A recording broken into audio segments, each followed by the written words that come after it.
Downtown Los Angeles used to be the beating heart of Southern California, but something's changed. So today, we're exploring why nobody wants to live in downtown Los Angeles anymore. The office building ghost town. Walk through downtown Los Angeles on a Monday morning and you'll notice something unsettling. The sidewalks that should be packed with professionals rushing to work are eerily quiet. The coffee shops that once had lines out the door now struggle to fill half their seats. The office towers casting shadows over Spring Street and Broadway have vacancy rates that would make any property owner lose sleep. As of Q3 2025, downtown LA's office vacancy rate hit 33.3%. Read that again. 1 out of every 3 office spaces sits completely empty. The overall availability rate, which includes spaces being marketed for sublease, reached 36.8%. These aren't just numbers on a spreadsheet. They represent millions of square feet of expensive real estate sitting dark and unused. For context, the national office vacancy rate hovers around 18%.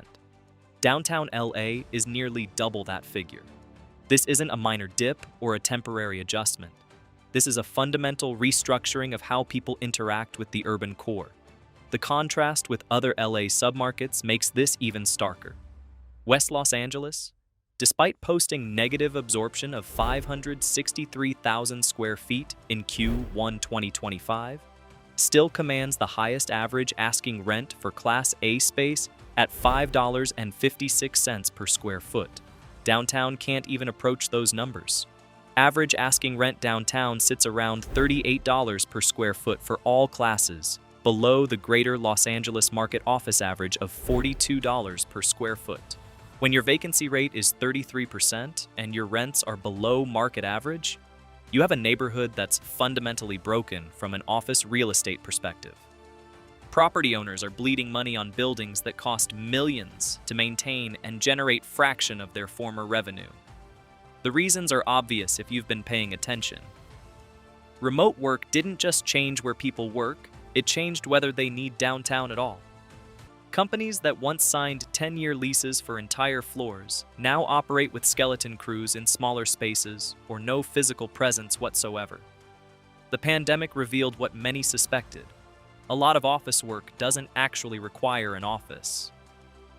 According to return-to-office data from Castle Systems, Los Angeles consistently lags behind the national average. While the national RTO rate hit about 60% in January 2025, LA managed just 49%. Translation: more than half of workers who used to commute downtown simply don't anymore. Governor Newsom tried to address this in 2025 by mandating that state employees work at least 4 days per week in person starting in July. That mandate affects about 95,000 state employees, many of whom work in downtown offices. Whether this actually fills the empty buildings or just generates resentment remains to be seen. The office market isn't just weak, it's in freefall. In Q1 2025, downtown LA posted negative 563,000 square feet of net absorption.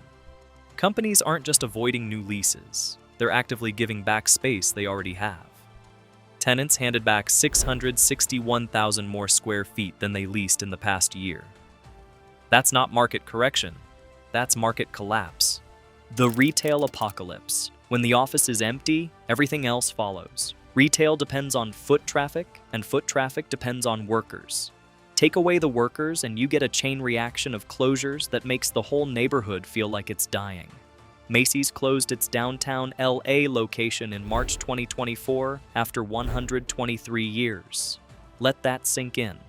A store that survived 2 world wars, the Great Depression, multiple recessions, earthquakes, and riots couldn't survive the post-pandemic downtown. The closure wasn't just symbolic, it was a massive admission that the fundamentals had changed. The closures didn't stop with Macy's. Fashion retailers that once saw downtown as essential have been fleeing.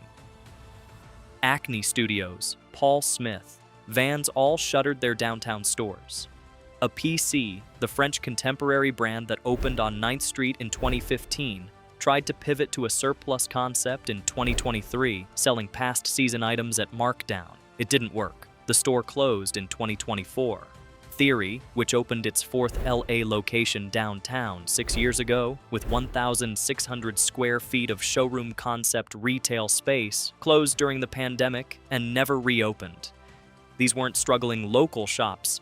These were established brands with resources and marketing budgets.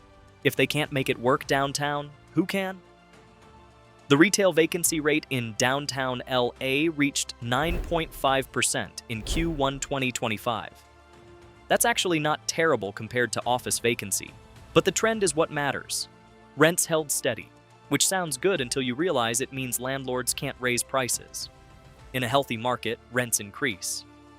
In downtown LA, landlords are just grateful when someone signs a lease at all. Some see this as an opportunity. With cheaper rents and lower barriers to entry, maybe a new generation of independent retailers will move in and create something different. That's the optimistic take. The pessimistic take is that cheap rent doesn't matter if there are no customers. The loss of anchor stores like Macy's creates a cascading problem. Anchor stores drive foot traffic that supports smaller retailers. When the anchor disappears, the smaller stores lose customers even if their own business model is sound. This is why mall owners fight so hard to keep anchor tenants. They're not just one store. They're the foundation that makes everything else viable. Fallas Paredes, a budget fashion department store, disappeared from downtown in 2022. Its closure might have seemed less significant than Macy's, but it served a different customer base and filled a specific niche. When retailers serving multiple price points all close, it suggests fundamental problems beyond any single brand's business strategy. The persistent homelessness crisis. You can't talk about downtown LA without addressing the elephant in every street corner, alley, and underpass: the homelessness crisis. The 2025 homeless count showed some improvement, with numbers declining 4.1% countywide and 3.4% in the city itself. That sounds promising until you realize there are still 43,699 people experiencing homelessness in Los Angeles as of 2025. That's 23% higher than the approximately 35,000 counted in 2019 before the pandemic. The crisis got worse, then got slightly less worse. Calling that progress requires generous interpretation. Downtown LA, specifically Service Planning Area 4, had 18,389 unhoused people in 2024, making it the area with the largest concentration of homelessness in the county. There were 661 fewer unsheltered people compared to 2023, offset by 519 more people in shelters. So people moved from tents to temporary housing. That's an improvement technically, but the total number barely changed. The visible impact of homelessness on downtown streets can't be overstated. Encampments, makeshift shelters, and visible drug use create an environment that makes residents, workers, and visitors uncomfortable. Whether that discomfort is justified or rooted in prejudice doesn't change the fact that it affects decisions about where to live, work, and spend money. The makeshift shelters themselves tell a story about the crisis. Between 2023 and 2024, there was a 30.54% decrease in these temporary structures, according to LAHSA. That sounds like progress until you realize many of those people just moved into cars, vans, or RVs instead. The number of people living in vehicles increased slightly, though tent numbers did decrease. People found different forms of homelessness, not necessarily homes. Mayor Karen Bass declared a homelessness state of emergency on her first day in office in December 2022. Her Inside Safe and Pathway Home initiatives moved more than 3,300 people into interim housing through spring 2024. The number of permanent housing placements hit a record 27,994 in 2024, an increase of approximately 8,500 since 2019. These are real achievements with real impact on real people, but they're drops in an ocean-sized problem. Los Angeles remains one of the most expensive places to live in America. A two-bedroom apartment rents for an average of nearly $2,500 a month. Crime and safety perceptions. Crime statistics in downtown LA tell a complicated story. Homicides and shootings dropped sharply in 2024, continuing into early 2025. The city was on pace for its lowest homicide total in 6 decades, according to LAPD reports. Violent crime decreased across most categories. By the numbers, Los Angeles became safer. But perception often lags reality, and sometimes contradicts it entirely.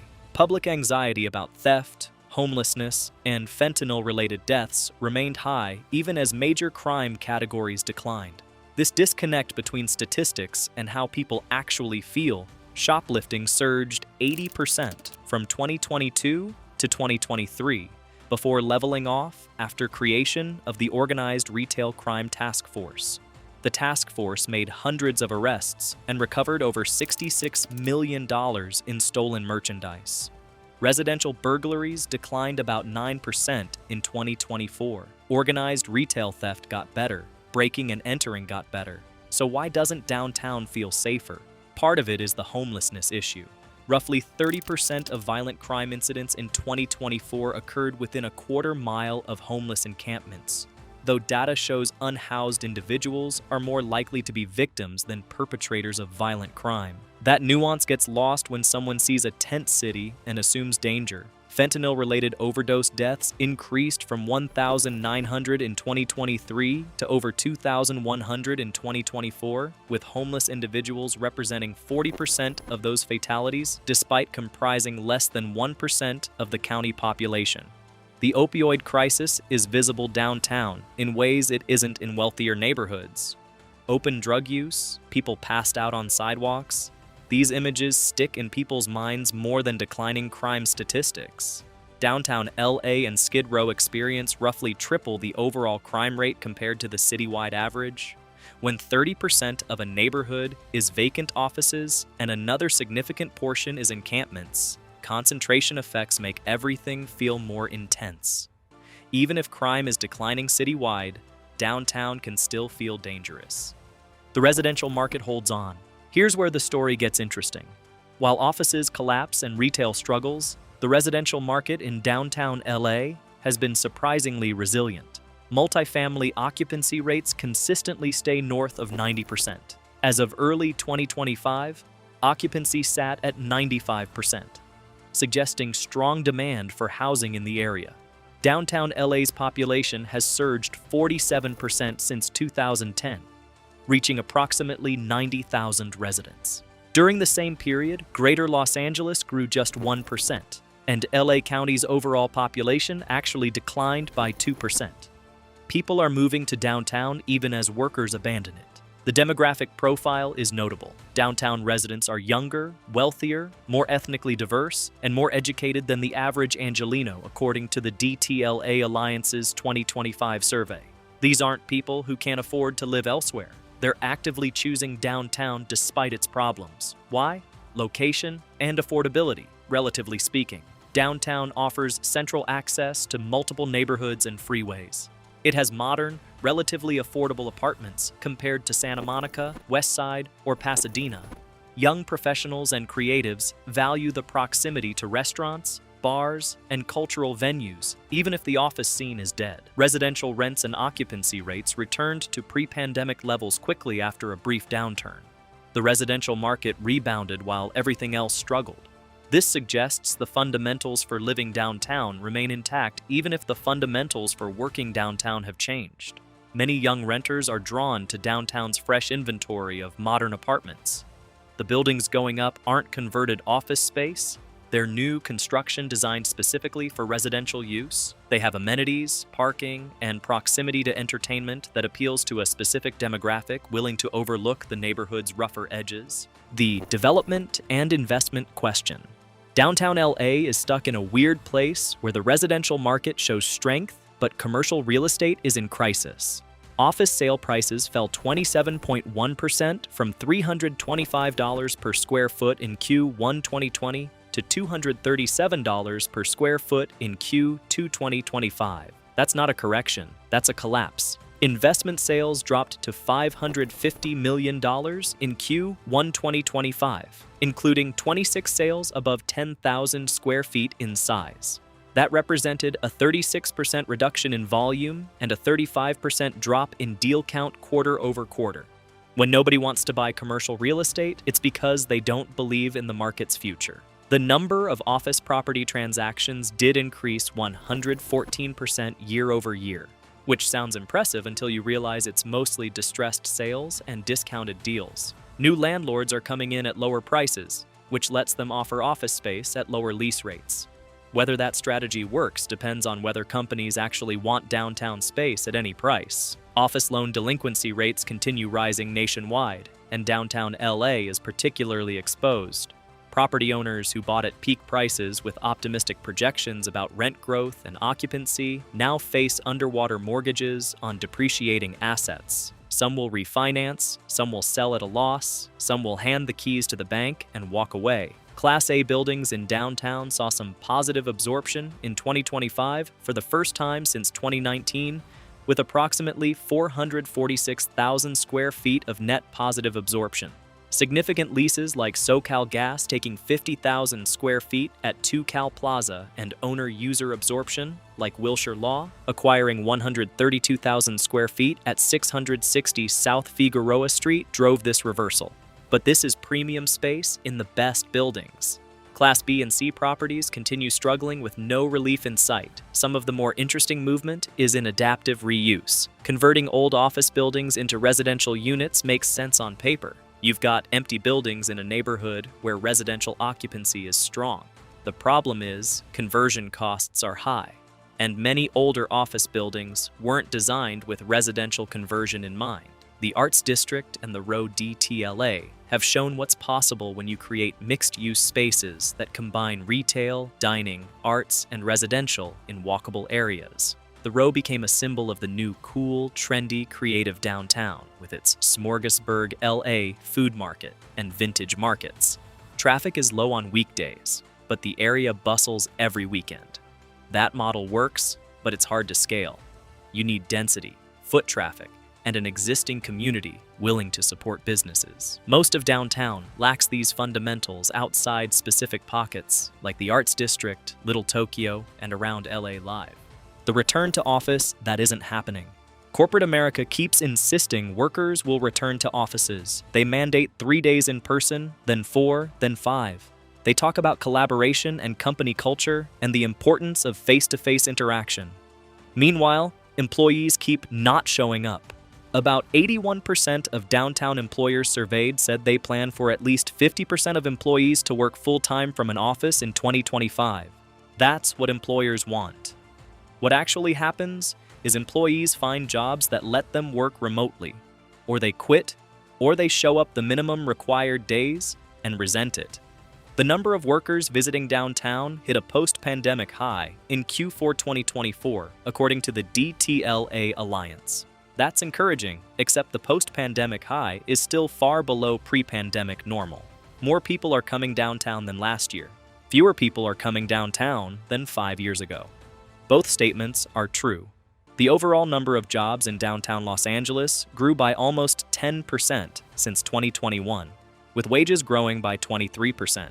That suggests job creation is happening and those jobs pay well. But job creation doesn't necessarily mean office occupancy if those jobs are hybrid or remote. The governor's mandate requiring state employees to work 4 days in person might help, or it might just create traffic jams without actually filling buildings. State workers don't necessarily work in downtown LA, and even if they do, forced return-to-office mandates have a way of increasing turnover as people find new jobs with better flexibility. The entertainment and tourism angle. LA Live, the entertainment complex built around Staples Center, now Crypto.com Arena, represents one of downtown's success stories. When there's a Lakers game, a concert, or a major event, the area comes alive. Thousands of people flood the streets, pack restaurants, and spend money.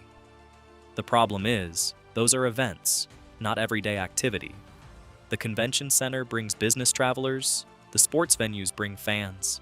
The museums and cultural institutions bring tourists, But none of this translates to sustained weekday activity that keeps businesses open when there's no game.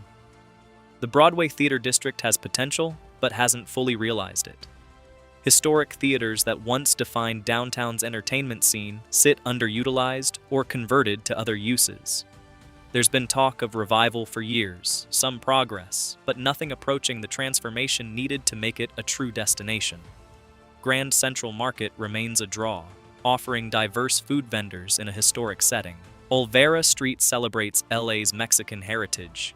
Union Station is an architectural gem. These are genuine attractions worth visiting. The question is whether visiting equals living or working nearby. What the future holds. Predicting downtown LA's future requires navigating between extremes. Optimists point to decreasing homelessness, record housing placements, declining crime rates, strong residential occupancy, and gradual office recovery.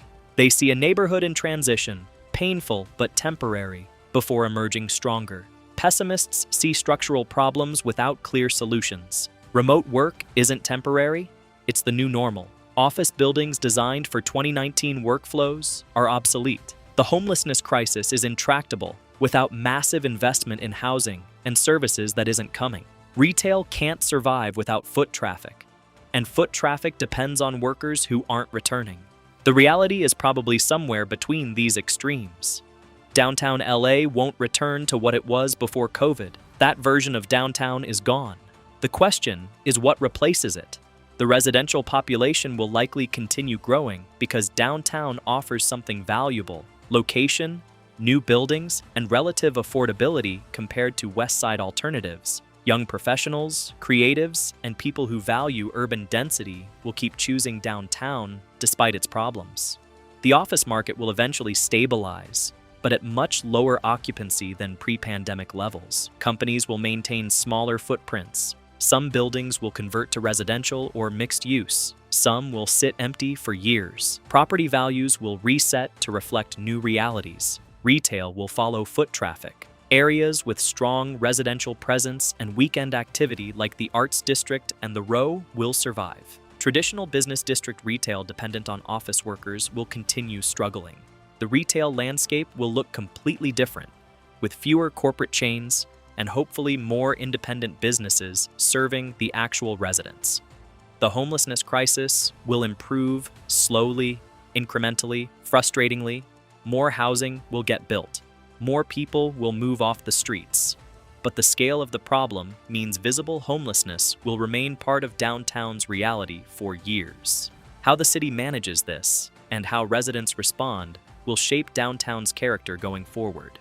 The Arts District exception. While much of downtown struggles, the Arts District has become a case study in successful urban transformation. What was once primarily industrial warehouse space has evolved into one of LA's hippest neighborhoods with galleries, restaurants, breweries, and loft apartments. The Arts District works because it never depended on office workers. It built a community around artists, creatives, and residents who wanted an authentic urban experience. The COVID pandemic barely touched it because there was nothing to close. The warehouses turned restaurants and art galleries were already set up for outdoor space and spread out environments. This neighborhood has strong residential fundamentals, weekend traffic, and an identity that exists independent of the business district. Smorgasburg LA Food Market brings thousands of people every Sunday. The vintage markets, art walks, and brewery culture create consistent activity. The galleries themselves range from established contemporary art spaces to experimental pop-ups in converted industrial buildings. Artists live and work in the neighborhood, creating an authentic creative ecosystem rather than a manufactured arts district designed by developers. This authenticity attracts visitors who want something real, not a corporate version of urban cool. Restaurants in the arts district have thrived because they built customer bases around neighborhood residents and weekend visitors,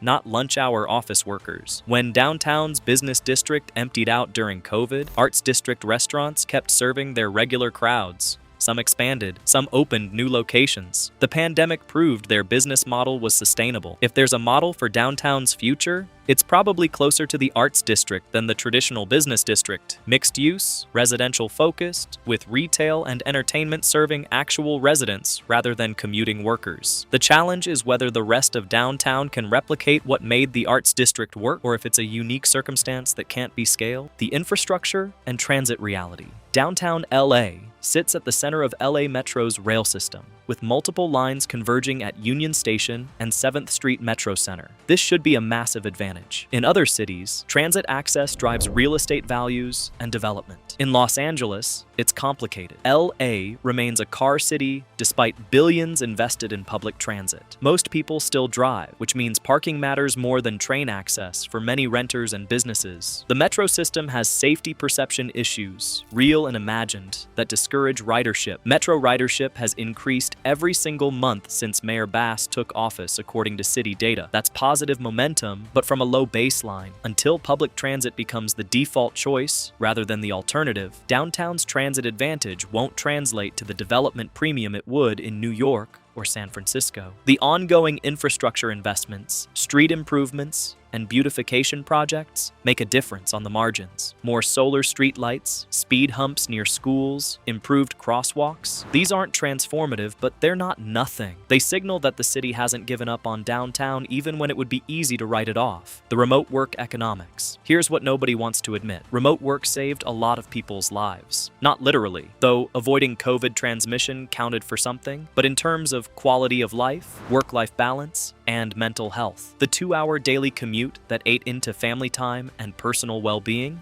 gone. The expensive downtown parking, unnecessary. The overpriced lunch near the office, make something at home. The forced small talk with co-workers you barely know, optional. For many workers, remote work was liberation. Companies want workers back in offices for control, culture, and because they signed long-term leases on expensive buildings. Workers want to stay remote because it's better for them personally. This is a fundamental conflict without easy resolution. Downtown LA exists in the middle of this conflict. The neighborhood was built around the assumption that workers would commute in, spend money, and commute out. When that assumption breaks, everything else becomes questionable. Can downtown survive as primarily residential with destination entertainment and weekends? Maybe, but it's a completely different economic model, the honest assessment. So, does anybody want to live in downtown Los Angeles anymore? The answer is yes. Approximately 90,000 people do, and that number has been growing steadily for over a decade. Do people want to work there? Increasingly, no. Does that matter? Absolutely. A neighborhood can't thrive when a third of its office space sits empty. Retail is struggling, and visible homelessness makes visitors uncomfortable. Strong residential occupancy doesn't fix structural problems in the commercial real estate market.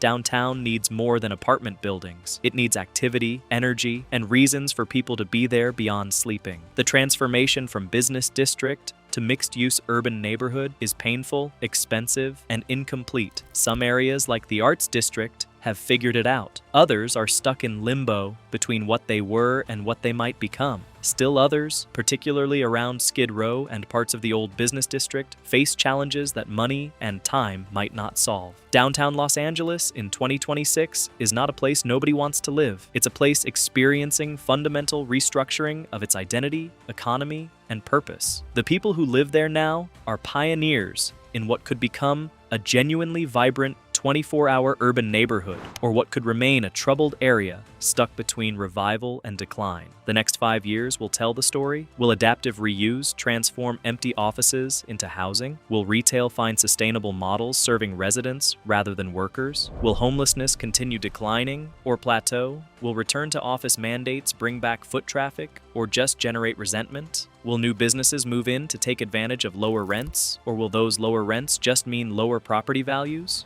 Downtown LA's future isn't predetermined. It depends on policy choices, investment decisions, and whether enough people believe in its potential to stick it out through the difficult transition. The city that nobody wanted to live in anymore might become the city that everyone wants to live in. Or it might just become a cautionary tale about what happens when urban planning meets unexpected disruption. Downtown Los Angeles stands at a crossroads. The old model of a business district is broken, possibly forever. What replaces it remains uncertain. The fundamentals for residential living are strong. The challenges from homelessness, empty offices, and struggling retail are real. Whether the neighborhood succeeds in reinventing itself will define Los Angeles for decades to come. The people living there now, the businesses investing in its future, and the policymakers making decisions about housing, transit, and public spaces are writing the next chapter. It won't look like the old downtown, and maybe that's not a bad thing. The question is whether it looks like anything at all, or just becomes another example of urban decay that cities point to as what not to do. Time will tell. In the meantime, if you found this exploration of downtown LA's transformation interesting, please hit that like button and subscribe for more deep dives into cities, neighborhoods, and the forces shaping urban America. What do you think downtown LA needs to truly thrive? Drop your thoughts in the comments below.